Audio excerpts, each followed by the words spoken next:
Hey, this is Dave King from Brightside and the Solar Panel. I want to give a special shout out to your Aussie Facebook group for Suns fans.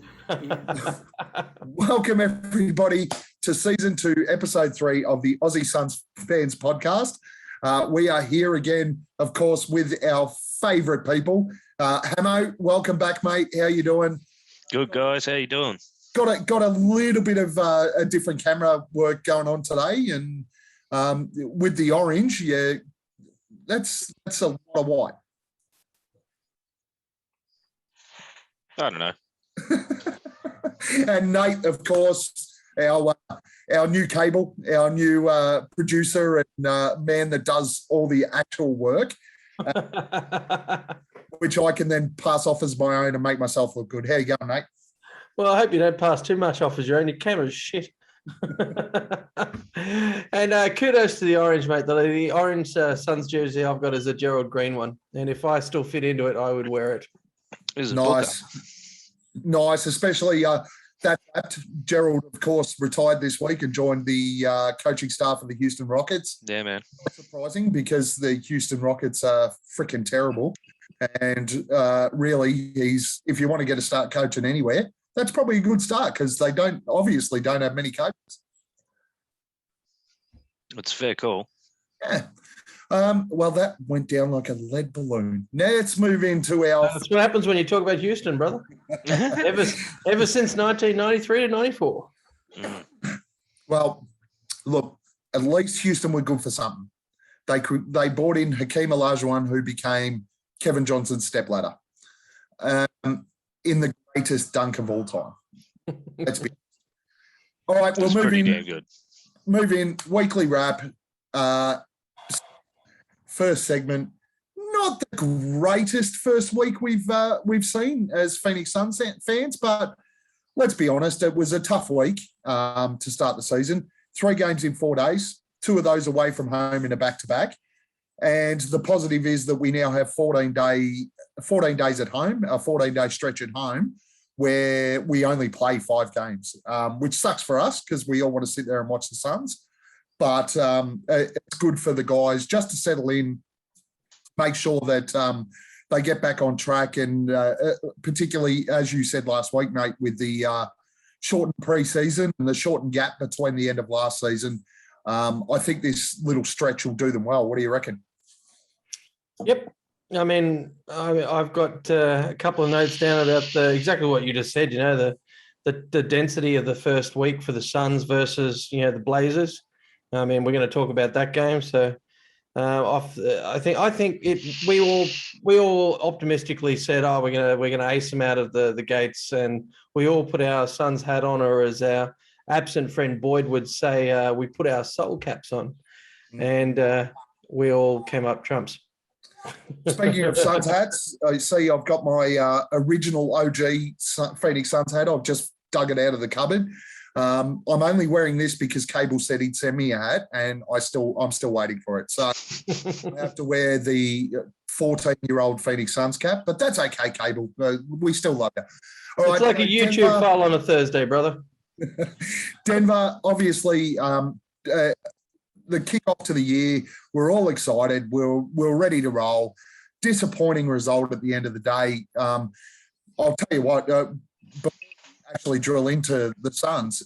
Nikola Jokic is absolutely flying in the first week of this season, and he certainly did so against us in round 1.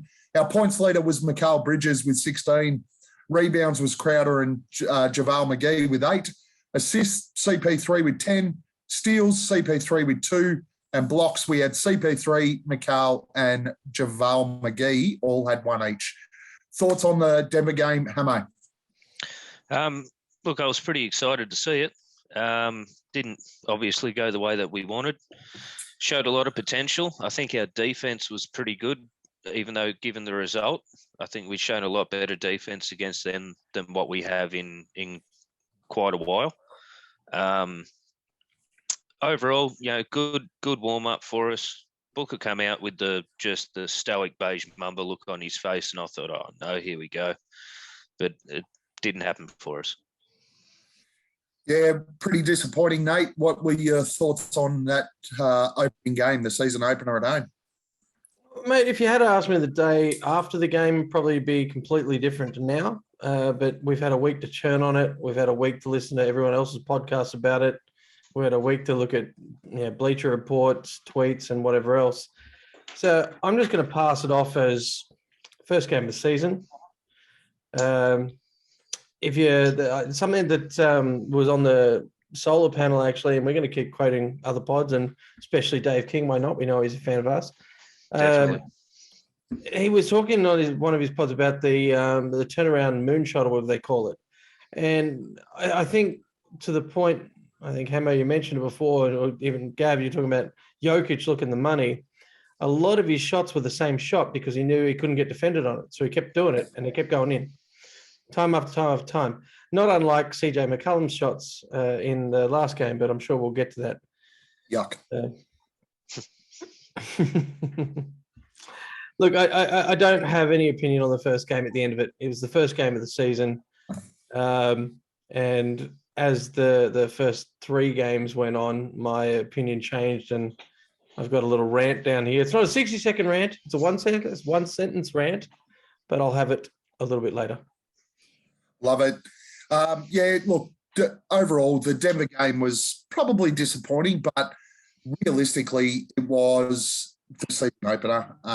If we roll back to this time last season, I know that we started the season 8-8 and got off to a slow start. And with the short break, I think that was always going to be tough, particularly when realistically we played three sides that made the playoffs last year. Three sides that were certainly going to be outgunned for us. And that started with the Denver game. I think it really showed that Denver were just really, really desperate to beat us. So who knows? Let's be honest, if we go back to the playoffs last year, maybe if Jamal Murray was playing, it might have been different, the result, because apparently they were going to sweep us if Jamal Murray played. But he didn't play this one, so maybe we would have beat them if Jamal Murray played. Game number two. I do want to jump back in. I forgot to mention something because we spoke about it in the first pod. There was two comments. Both you and I had Denver finishing in 1 and 2 on the West. Yep. I think they showed why we made that statement. Yep. I also made the comment it's going to be interesting to watch DeAndre Ayton play that game, given Michael Porter Jr. is running out there with the max deal. Now, I said it tongue-in-cheek, thinking that Ayton was going to be running out with a max deal as well. So it was a little bit different, and I don't think old mate showed up, as in our old mate. Yeah, well, the problem with the game, I think, was it followed the same lines as what we saw last year, where Ayton was really, really good in the first quarter. I mean, exceptional. I thought that he was going to tear that game apart. And then after quarter time, we just stopped passing to him. We didn't include him offensively at all. And this is part of why I was saying before, I had an opinion on the game that changed the more I listened to other people's pods and more recap of the game. And they share that sentiment. It was like, okay, let's get Ayton going. Let's pass to Ayton.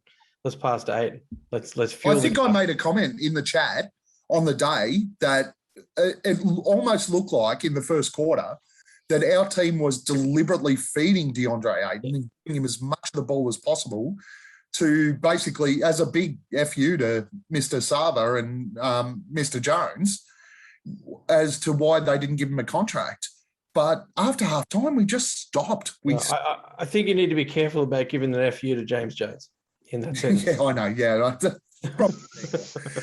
Okay, game two was against the Lakers. Chris Paul led our points with 23. DeAndre Ayton had 15 rebounds. Chris Paul had 14 assists. Mikal Bridges had 3 steals, and we had Mikal and DeAndre Ayton with 1 block each. Thoughts, Hamo, on the game? I mean, let's be honest. It was Saturday. A lot of us got on the sauce.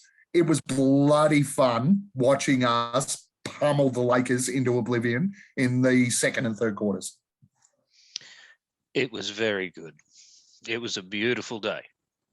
It really was. Anytime we beat the Lakers is great, but to do it in LA, you know, first game of the season against the Lakers, it's a beautiful thing, man. Well, I know the Lakers did win against Memphis yesterday. I think You it was. finally got one.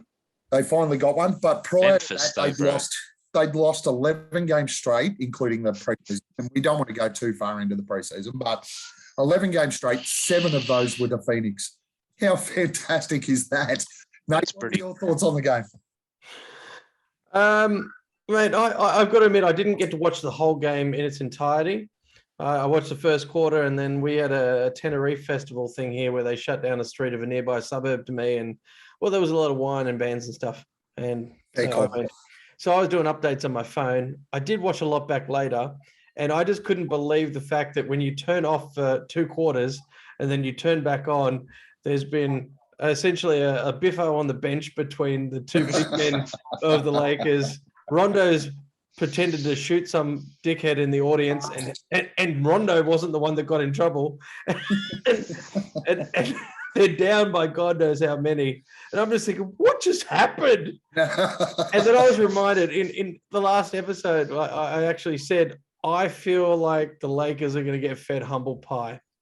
And tell me if that wasn't humble pie when it's their own team that implodes and delivers it to them.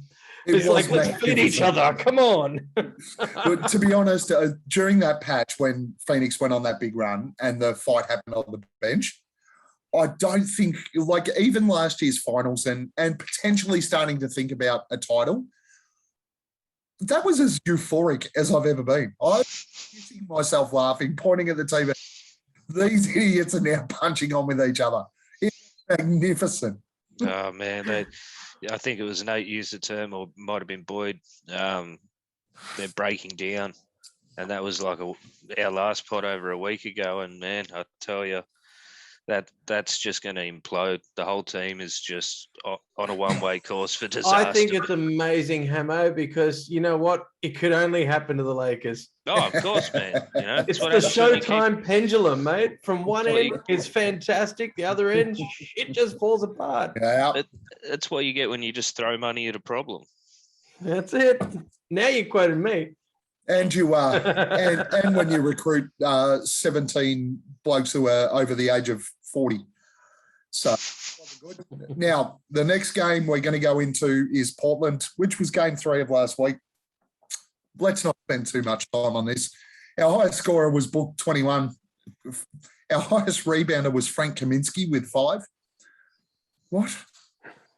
Let's look at when he had them. Assists CP3 with 11, steals Book with 2, and blocks Ayton with 1. I can't even put multiple people in that. We had 1 block for the game. It was a shit fest, Hamo. Yeah, I'll be quite honest, man. I take myself being a Suns fan pretty seriously, and I did not watch the end of the game. I decided to chuck the PlayStation on instead.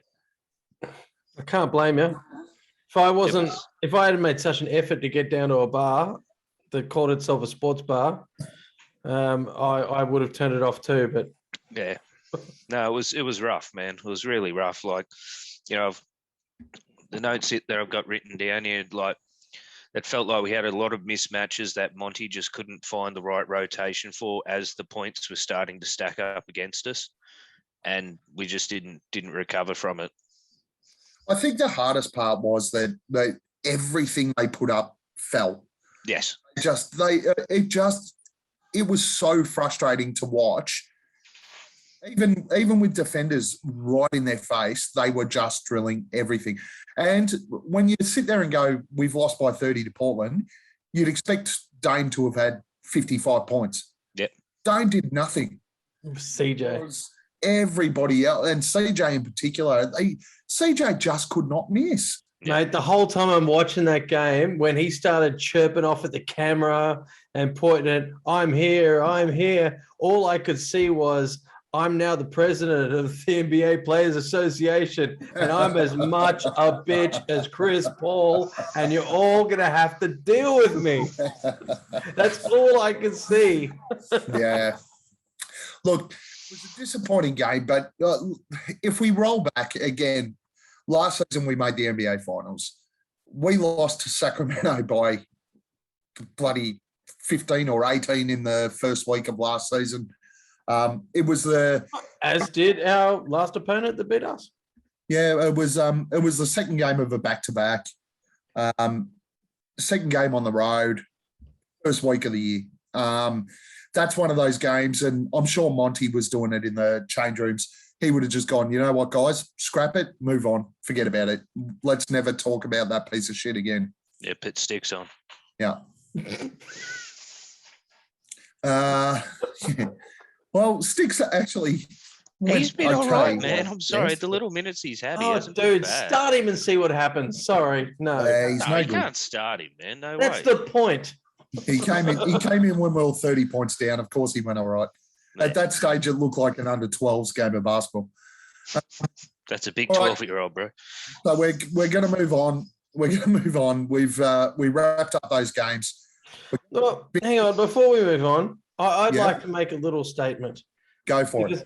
Because I was looking here and I was writing some notes down about the opening week and the strength of schedule versus the Blazers, and then what we did. And you know what? At the end of the week, I've just had to, and this goes to. So I know you play fantasy as well. I'm in a Yep. league, and we all put money in, so it means something to us. We put a stack of money in. I paid. So at the end of it, there's like $1,500 up for the winner. Yeah, it's a season. It means something. And I'm just sitting here looking at this first week, and our week goes from, because of the week finishes in Sunday in America, so it's Monday for us. So it's essentially the Tuesday to Monday league. Yeah. And of that week, I'm just looking at what happened. I'm going, all right, cool.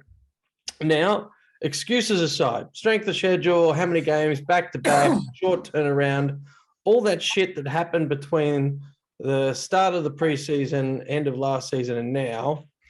All right, excuses aside, it's time to pull the fingers out, boys. You know, enough with the Sayo circle, the daisy chains, and whatever the shit you did in the off season or whatever you want to call it. Now it's time for the W's. And this next week is our strength of schedule. It's the rest period. It's the home games. Yep. And now's the time to take W's. Yeah, absolutely. Absolutely spot on. And when you talk about fantasy basketball, Jesus Christ, do you know who the number one ranked player in fantasy basketball is right now? Oh, is it not Miles Bridges? It is Miles Bridges. Oh, yeah. A man that would not have even gone drafted in most. Mate, I had Miles Bridges last year in my fantasy team with LaMelo terrible. Ball. No, every second game he was terrible. Every other game he was awesome. And this year, apparently he's found some consistency. Good on him. Good on him. I like Miles Bridges. I think it'll be exciting. But all right, we're going to move into the next segment, MVP of the week. So how I'm going to do this, guys, is I've picked a couple of players with some solid stat lines from each of the games. And then we will vote. There is three of us here. We will vote on who the MVP is. I think this week is... Sounds reasonable. I think this week's pretty easy. It is Ja Morant. I'll see what the feedback is after we get into it. So versus Denver, we have Mikal Bridges, 16 points, 5 rebounds, 0 assists. Against CP3, 15 points, 4 rebounds, 10 assists.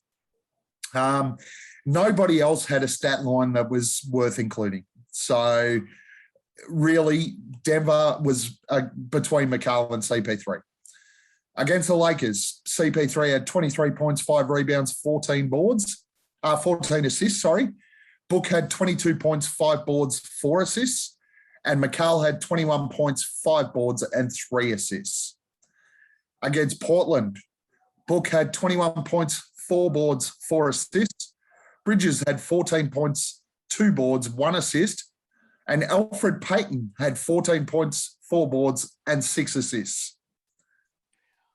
Now, there's only one name that goes through all three of these, but I don't believe personally that he was the MVP of the week. No, Alfred Payton shouldn't be the MVP, no.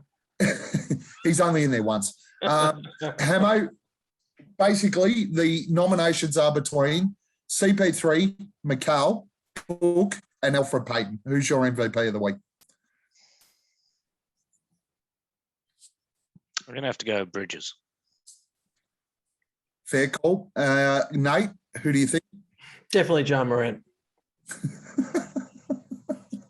Yeah, John's when you because you posed John's had this a big question one. without any context, right? So and I'm thinking we want to make this interesting for people that aren't just homers. So I looked at what our team did and I looked what other teams did. I was like, oh, fuck our team. I Sorry. think I've got a Ja Morant jersey. I'll just go put All it right, on. so I'm talking about the Suns MVP for now. And Yeah, okay. So I went back and I looked at I it. don't mind. And I don't mind throwing in. I don't mind throwing in. Who do you think the league MVP is at this point after each week? So we'll do. No, that. look, there's a Don't think you clear like Ja. Suns. That is it. But there's a clear Suns one, obviously. It's the assist king and CP3. Yeah, I mean, Agree. I did not look at the first game, then the second. I looked at like 1, 2, 3. Let's stick it together. What does it look like? And it was 10, 14, and 11 in 3 consecutive games. To have double-digit assists Can't in argue with that. consecutive games, for me, that's the only player that stood out in the opening week. I agree 100%. CP3 was our best player this week. And I think the outlier was obviously the Portland game. I think he had 11 assists in the game. Yep, he had 11. Yep. But he only took 2 shots.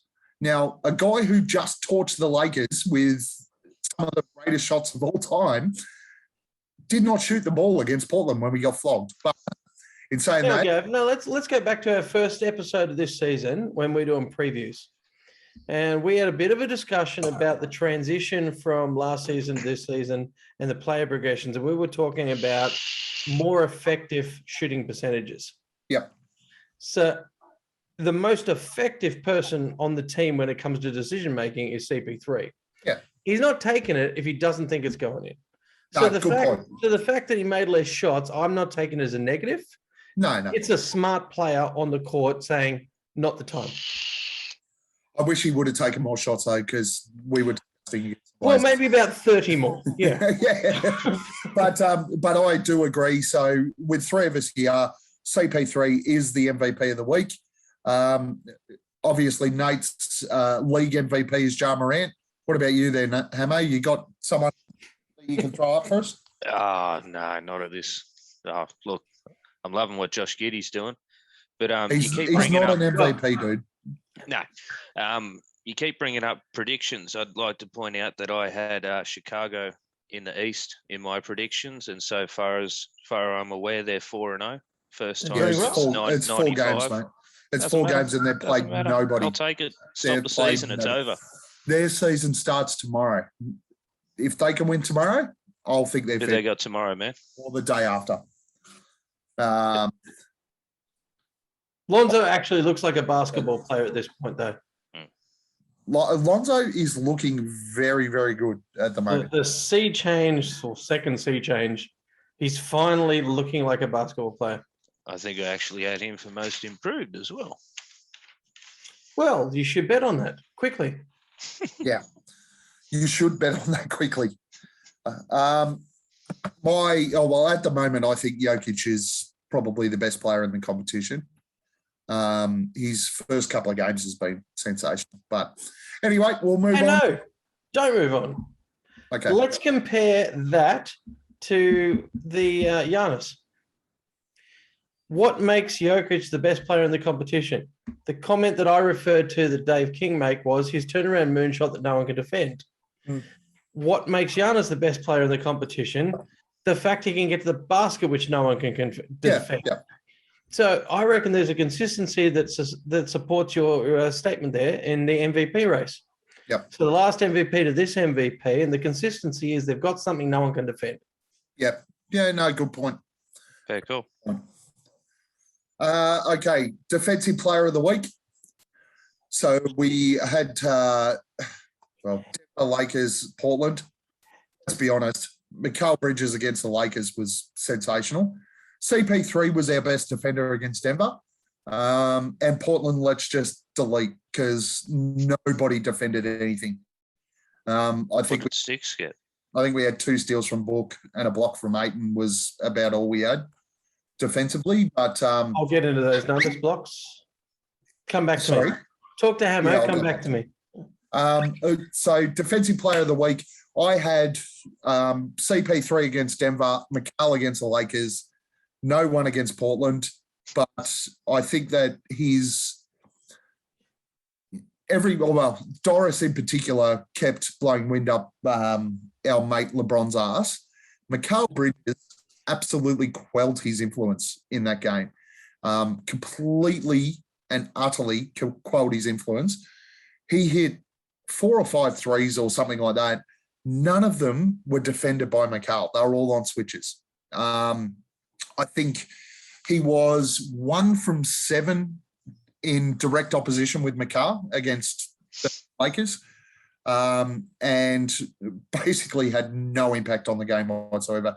1 from 7 and 2 assists in the time he played on Mikal Bridges. I don't think that there is anybody else on our squad that is even close to Mikal Bridges for Defensive Player of the Week. I'm in total agreement, man. I've got Bridges written down here. I think he was just everywhere. The kid plays with a lot of heart, man, a lot of tenacity. He wants to learn. He wants to grow. He doesn't just go out there. You can tell he's humble, man. He doesn't go out and think like, I'm really good, I'm the best or whatever. He just goes out there and plays his heart out, man. And you can't ask for anything more from a kid like that. Absolutely. Nate? Mate, according to Boyd, I have no soul. So, why would I jump out there and agree with Hamo that Bridges is the Defensive Player of the Week for our team, when clearly I don't feel anybody other than Evan Mobley was the Defensive Player of the Week. Now, I'm going to tie this back. I'm going to make everyone fall off their chairs like you almost just did. Good thing you're outdoors. Look, Evan Mobley might be number 3, might not have gone number 1, but he also is a center that landed on a team full of centers. There's like 5 centers on that team. It certainly is. You might want to do the dash power forward, whatever you want to do, that's fine. But let's have a look at blocks just for the week. Let's have a look at our entire team for our first 3 games. In the first game, there was a total of 3 blocks. Yep. The second game, there was a total of 2 blocks. In the last game, there was a total of 1 block, and I think you attributed that 1 block to Aiden. Yep. Okay, so now let's have a look at Mobley. He had 7 for the same week with the same number of games. He had 1 against Memphis, 2 against Charlotte, and 4 against Atlanta.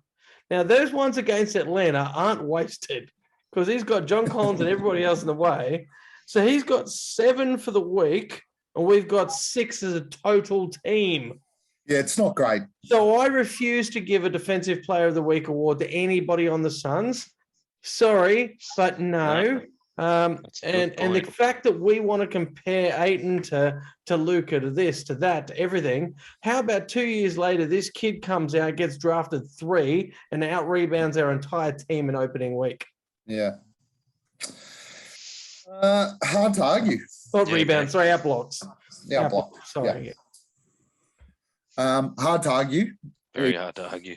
He's been very good, Mobley, and I traded him in freaking fantasy basketball. I'm pissed. I kept him. I traded I know the stats. That's why I know the stats, because I traded him for Kevin Porter Jr. in Houston. Fuck. Terrible move that was. Anyway, okay, so look, I know where your stance is, Nate, but you lose. We still got 2 votes for McCall. Yeah, cool. No. Cancel my vote out because I literally am not putting a Suns player forward. No. Yeah, not for Defensive Player of the Week. No. Fair call. Okay, so let's move into the week ahead. We have 2 games this week, which sucks ass for us that want to sit there and watch the Suns, but it's good for our team. Make the schedule. Thursday the 28th, 1 p.m. versus Sacramento, and Sunday the 31st at 1 p.m. versus Cleveland, our time, both of those games, obviously. And neither game is a televised game. So let's go into Sacramento, Hamo. What do you think? Sacramento is going to be interesting. I know they're a bit of an up and down team at times. De'Aaron Fox is always going to be an issue. extremely talented, very quick. Hopefully we can shut him down.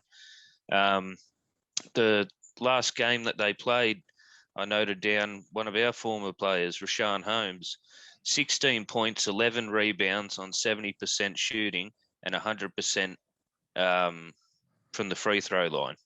Yeah, Like man's a that's hustle. pretty He's a good. walking hustle. Now that being said, that 100% was only on 2 shots. I thought Nate would have pointed that out, but anyway, I'll do it to myself.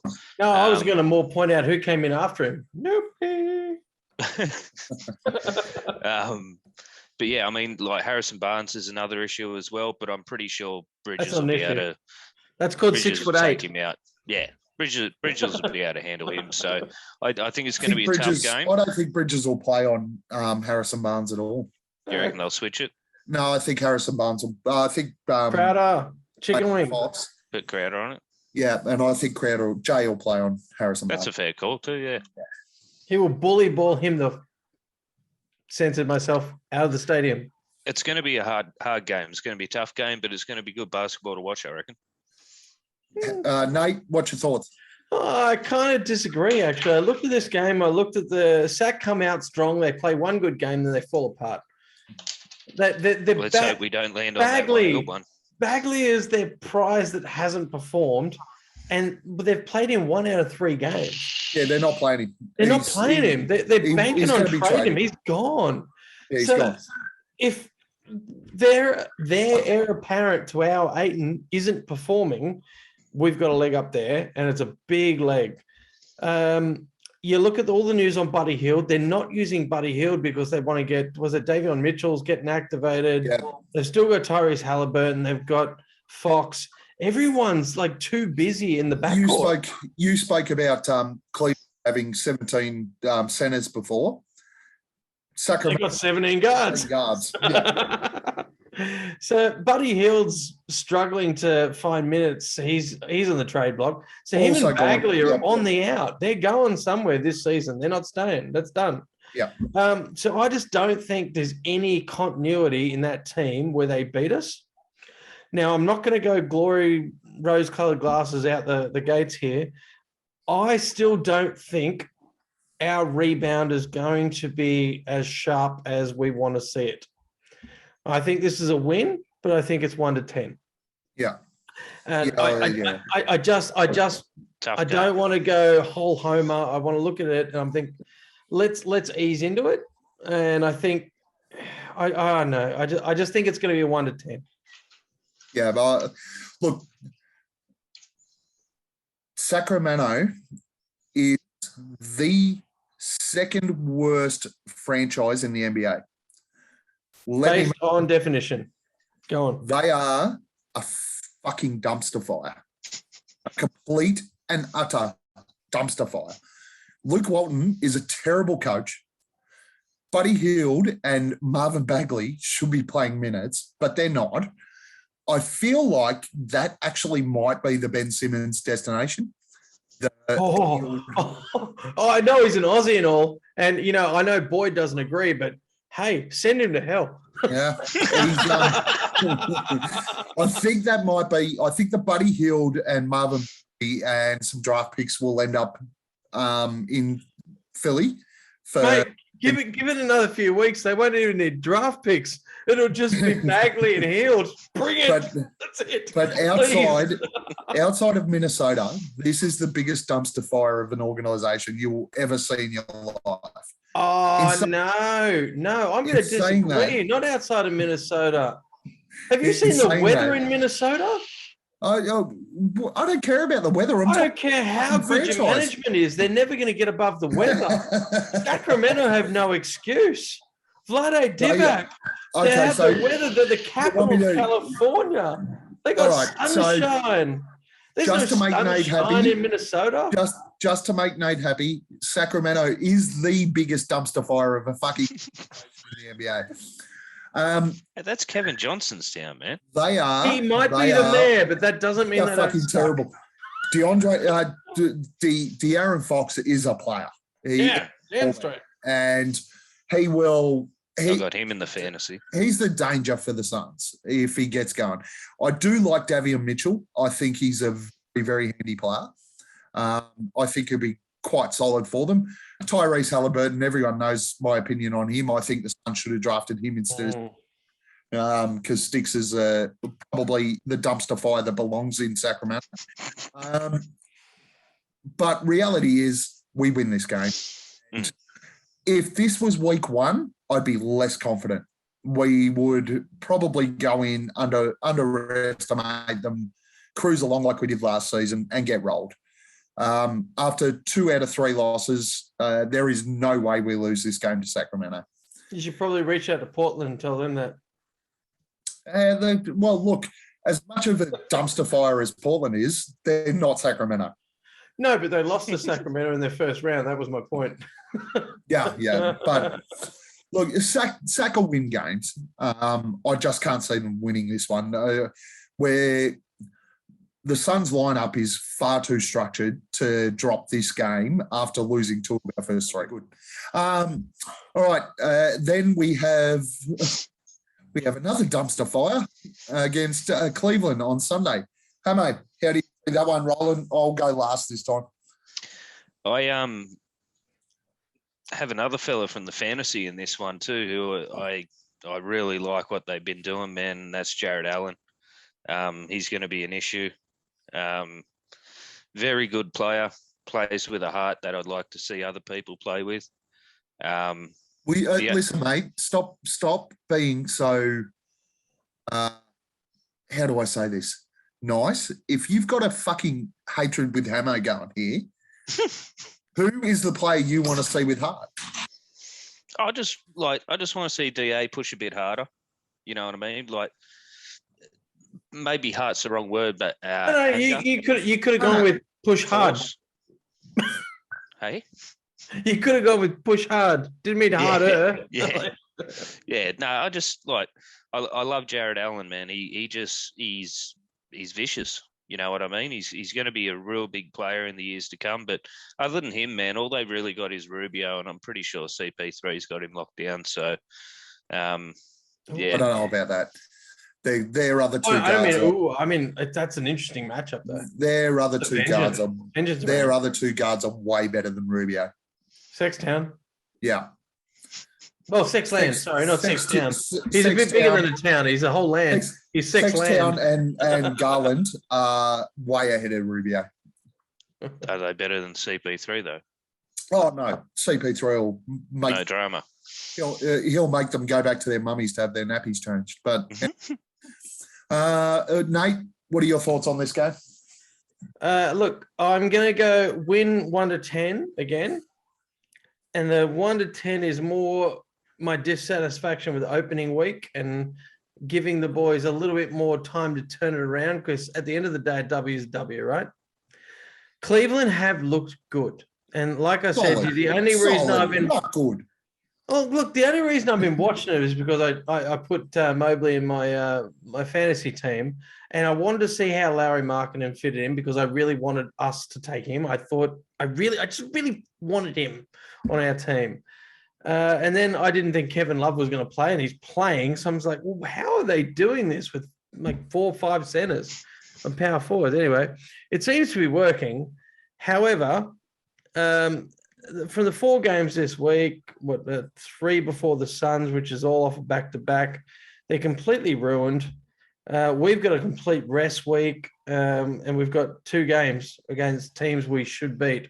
So based on the strength of schedule alone, regardless of who it was, I don't care if it was the Nets or the Heat or whoever you think is going to win, purely based on that strength of schedule, we should come out on top. And then if you tell me it's Cleveland, like, well, we definitely should come out on top. Ayton's going to need to turn up. And my concern is that our big rotation versus what they can throw at us from not just a center on center, but a 2-prong punch. So they've got a center and a power forward that can both attack our big on a 2-to-1 punch. And I think that is what's going to trim it into a single-digit win. Yeah, fair call. We'll win this by 20 plus. No, well, okay, great. I'm glad I just wasted 3 minutes talking. We'll win this one by 20 plus. Our floor spacing against their bigs will be too much to match. in my opinion. I think that I do agree with you that they will certainly try to attack the paint with their big guys. With Jared Allen, Mobley, these guys, they will certainly try to attack the paint. But our floor spacing against this side will be far too much for them to cover. And we'll win game 2 quite comfortably, is my opinion on that one. So Nice. Well, okay, so let's not jump too far forward, but given that Hamo's in charge of our multi for the week, if we were to say pick a margin bet for the multi, who are you going to go with, me or Gav? I like 1 to 10. I don't think you put margin multis. That's called a raw. Gav, that's called a raw finger bang. If you didn't know. Yeah, I've copped it, but that's all right. When we're back on next Monday, because that game is on Sunday, I'll enjoy telling all of you about how we won by 20 plus. And you know what? That's some humble pie I would happily eat. Put a little bit of cookies and cream ice cream on it, a little bit of custard. Maybe even text Hamo and go, "I shit, I'm going to hear about this tomorrow." All good. Yeah, I think coming up next Monday night, there might be some people going, "I'm not getting on the pod." I'm not. Yeah, Boyd. Where's Boyd? He might have come back in.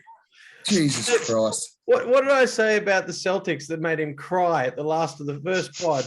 I said, I feel like they're going to fall off a cliff. Mate, they haven't won yet. They haven't won yet, and he hasn't come back. I'm like, I know he had some shit last night, but I don't know why he's not here tonight. So, I mean, he was at gymnastics or something. I don't know. He'll come back next week, and he'll flog me for this, but that's cool. He lives up in Burpengary or somewhere. He's waiting for the Celtics to go undefeated for the week before he comes back on. Yeah, well, it's going to be a long week. All right, next segment. Let's go. Hamo, you ready? I'm going to do me 60, but then I just want one quick topic after that. Okay. Hold on, that's not part of the rules, mate. You got. Well, it's been a very strange week. We're going to have plenty of time for you to run into other topics, but you got 60 seconds. All right. Off. Ready, set, go. I am very, very happy to have CP3 on our team. It is an absolute blessing to watch the man. One thing that hasn't been mentioned so far in this pod, which I'm very glad it hasn't, is he became the first player in history this week to have 20,000 points and 10,000 assists. And that is just phenomenal. He is an absolute perfect point god, as we call him. And just very happy to have him on our team. Well, that was a quick rant. You still got 20 seconds. All right. Now I'm so glad I held the clock up. Now we're going up to we're going to have to talk about the Robert Sava deal. Oh, hang on. We haven't rebutted your. We will touch on that. It's not on the agenda, but we will touch on that. And I'm thinking that it needs its own segment. So certainly does. We'll touch on that at the end. And it should be a quick segment. Nice 60 seconds there, Hamo. Absolutely agree. I'm all out of hate after this week, bro. Mate, I completely loved your 40 seconds out of the 60. I really enjoyed 30 it. seconds. Honestly, though, when I hate Chris Paul because I thought that he took Devin Booker's all-star spot when he. I thought, why the hell would they give this idiot an all-star spot ahead of Devin Booker?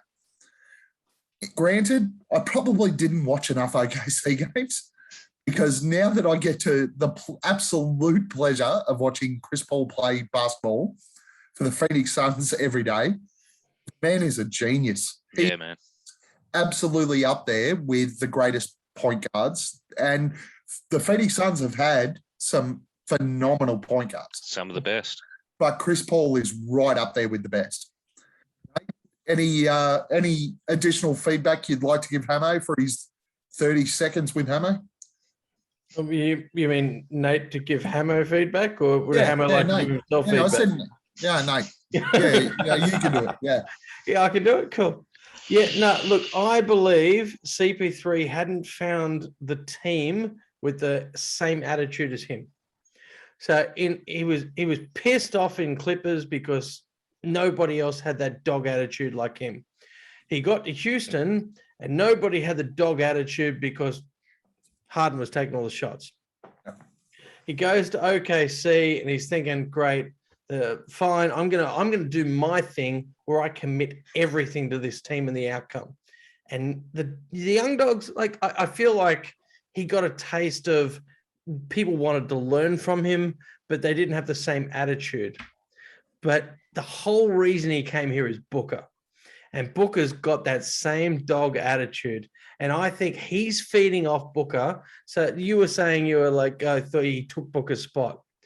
I feel like he came here and he fueled Booker's dog attitude, and he is feeding in return off Booker. So I think it's a little circle. It might even be a daisy chain. It might even be a circle. But there's a little circle. I thought I'm going to milk this because I can't use this twice in a season, so I'm going to use it all. So it's a little circle of motivation. Spot on, mate. I think that both of you hit the nail on the head. And reality is that I was pissed at CP3 when he was at OKC. When he made the All-Star team last year, was not pissed. The guy is an absolute, I mean, they call him the point guard. He is the point guard. Yeah, man. He's as good as what I saw with KJ. He's as good as what I saw with Jason Kidd. He's as good as what I saw with Steve Nash. Reality is, it's probably better. So now we'll move into the multi. Finally, last week, we finally fucking won a multi.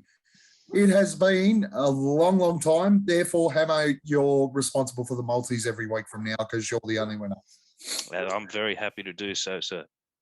Now, I'm pretty happy to just keep rolling out the standard, which is what we did last week, for most of the multis, and pick one of the games and roll the standard out. But does anybody have anything different they feel we should throw into the multi? Yes, Gav, might I make a suggestion? You absolutely may. Maybe we simplify our approach to the start of the season. So last season, we were a little gun-ho. We just started the pod. We were really excited that the fan page and the Facebook group got past 400.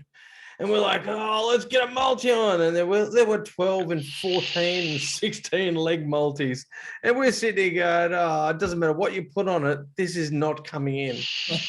Now, I think Hamo was a much better approach where it was a conservative multi, and it had a 7-1 fold return.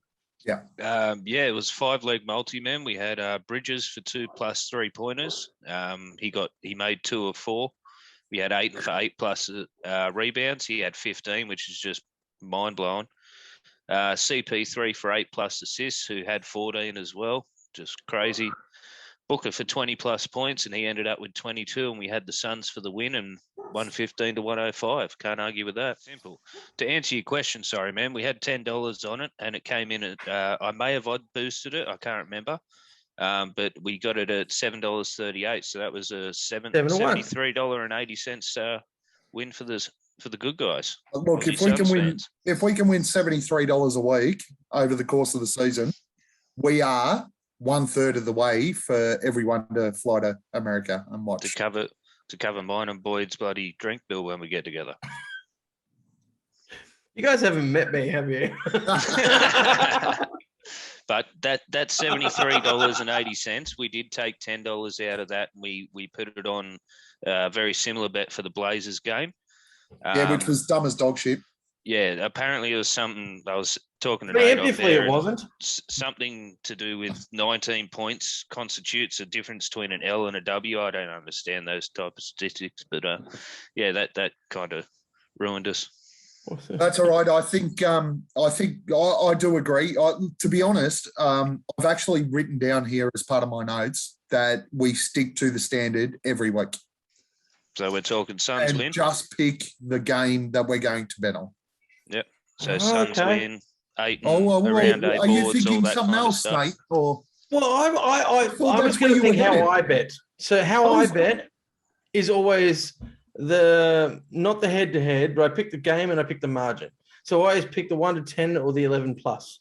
which will give us more value. And Exactly. I do that. Yeah. All right. Yeah. So what game are we looking at doing that this week? Well, I think we all had the consensus that the Sacramento game probably wouldn't be as easy as a lot of people might have thought. So Strength of the schedule is definitely on the Cleveland game. It's the tougher game, but the strength of the schedule says Cleveland should be knackered. but you said 1 to 10 Cleveland. Yeah, that wasn't based on Cleveland. That was based on us. Yeah. So we're talking a 1 to 10 margin for the Cleveland game? I'm not saying listen to me. I'm saying that's my argument. It's hard not to, I'm bro. saying that's my argument because you all said we shouldn't agree on everything. So I'm just We saying. just No, edit I- out all the I negative absolutely agree with responses, that. and then it's just Nate being right for 48 minutes. Personally, if Boyd was on here, he'd slap us. Tell us You have no soul. Boyd would slap us and tell us to bet on the Celtics. Okay, so our multi's going to be standard, those same numbers that you had, Hamo. Yep. And I think that we look at, all right, so Nate's saying the Cleveland game. Yep. I am cool with that. voting. I am voting 11. Schedule. I am voting 11 plus for Cleveland. But both of you dumbasses said 1 to 10. I shall consider both options before the game starts. The ball is in your literal court. That's it. So Hamo will confirm what our multi is when we get to the Cleveland game on Sunday, pre 1 p.m. Yep, we'll put that on. Our next segment, of course, I don't know. We Oh, gamble responsibly. out between the three of us cannot work out if anybody answered the question last week. We're going to keep rolling the question out. I know the YouTube page is maybe a bit harder, so let's do it on the Oh, Facebook. well, I've only recently adopted management of our new YouTube channel that, well, at least we now own, but I haven't well, figured out how that's to read all the comments yet. No. So I'm sorry. And if we've even got comments. So let's back to the Facebook page. When we post this, put your answer in. Apparently, I've gone too hard on this one, but it's really fucking easy. Oh, once again, I completely misread the question, so it's all right. I had Ring of Honor in my head for some reason. Who was the first Phoenix Suns player inducted into the Naismith Hall of Fame? Comments, Facebook page, do it. Let's go, engage. All right. We are at the end of our standard agenda, but we do have to address something else here. And I know that you've all been waiting for it. And the reason I've left it to the end is because we want you fuckers to listen. Robert Sava. Obviously, there is a story coming out. It's slated to come out this week, released by ESPN. We've all heard what the story is supposed to contain. We've all seen the responses from the Phoenix Suns. I think the biggest thing for me is that most of the people that they're quoting in this article at the moment are former sacked employees of the Phoenix Suns, which doesn't add a hell of a lot of credibility, but reality is this is a massive story for the team, for the franchise, for the town. Nate, I'll let you open it up, mate. Mate, I'm going to dance very carefully on this, and I don't dance carefully very often. I'm fairly liberal with my language and my opinions. Look, I've worked in organisations where there's stuff flying around. Every time there's an accusation, there's always a defence. More times than not, the defence has a lot of leeway. At the end of the day, all we've heard is that somebody's reported a story is coming. Part of that report is there was 50 employees that were interviewed that gave evidence. I mean, 5 years ago, we probably wouldn't have this conversation. Today, we're having this conversation. So I'm not saying that the movement towards a different culture in this sort of acceptance of behavior is wrong. I'm just saying I'm cut from an old school cloth where it's water off a duck's back. But I understand if you listen to some of the comments that you have to take it seriously. I would like to just say one thing.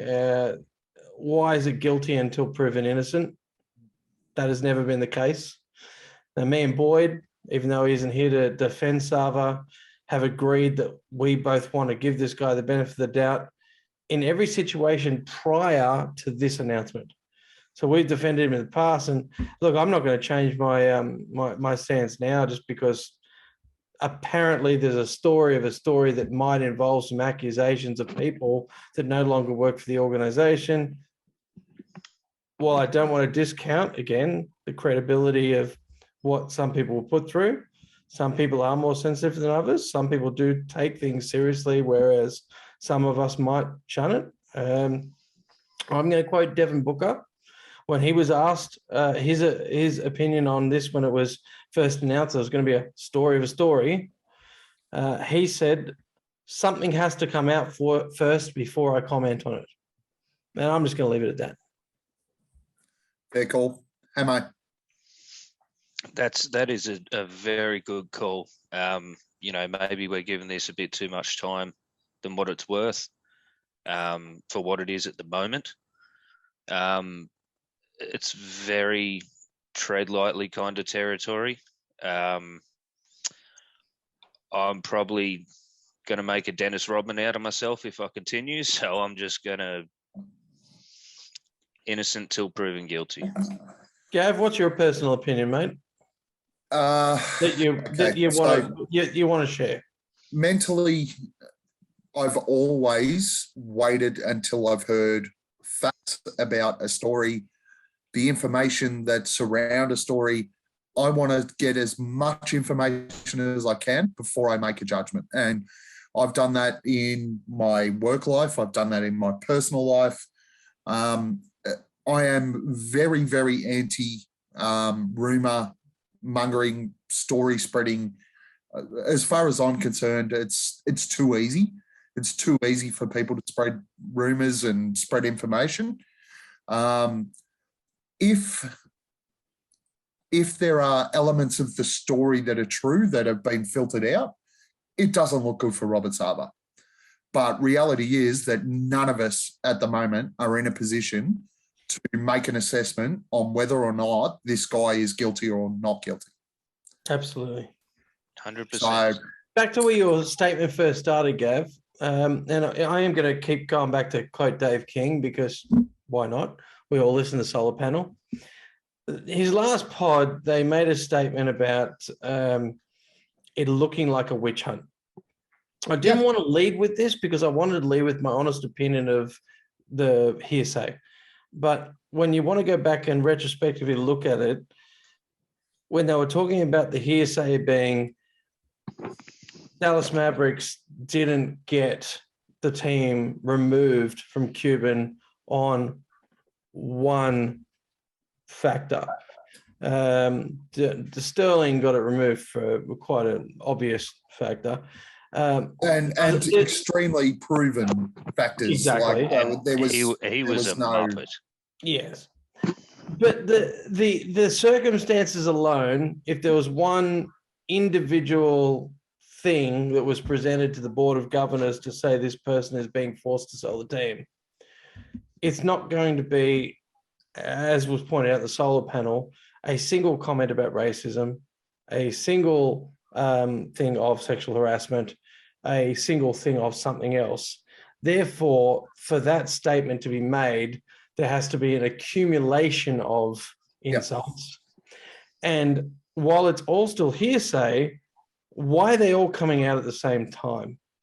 So I tend to agree with the theory that it is a witch hunt in the fact that it all came out at the same time, which means one person has to be constructing the information, holding the information until such time as other information makes it more implorable.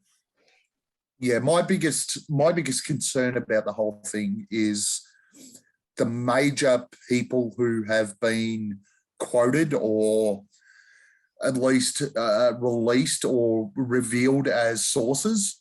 That credentialed. Ryan McDonough. These guys got sacked. That makes it very, very hard to, in any situation, to sit there and go, the story has a heck of a lot of truth to it. And look, 3 years ago, I was not a fan of Robert Sava at all, in the slightest. I would have promoted anything for that guy to sell the team. But at the end of the day, it seems like the Phoenix Suns have made the NBA Finals, now talked about again. They're now known about again. And all of a sudden, this stuff's coming out. So for me, I just want to see what's released. I'll have a look at it. If they have the evidence like they did Sterling, Robert Sava's got no legs to stand on. But I just feel like there's a significant gap there that we're not going to see that evidence. It is all going to be hearsay and single-minded comments from individuals. So that's probably about as far as we can go on this until we see reports or see evidence on that. But look, as a group, we thought it was important for us to touch on it, so we did. See what comes out of the wash in the next couple of weeks. But the important thing is that we flogged the shit out of Sacramento and Cleveland this week. Yep. And please, anyone listening, just remember that it's very hard for people to approach a subject like this, and really hope that we haven't offended anybody by it. But if we have, please let us know. We've tried to be as impartial and respective of all sides of it as possible. No, well said. Well said. Gents, it's been a pleasure again.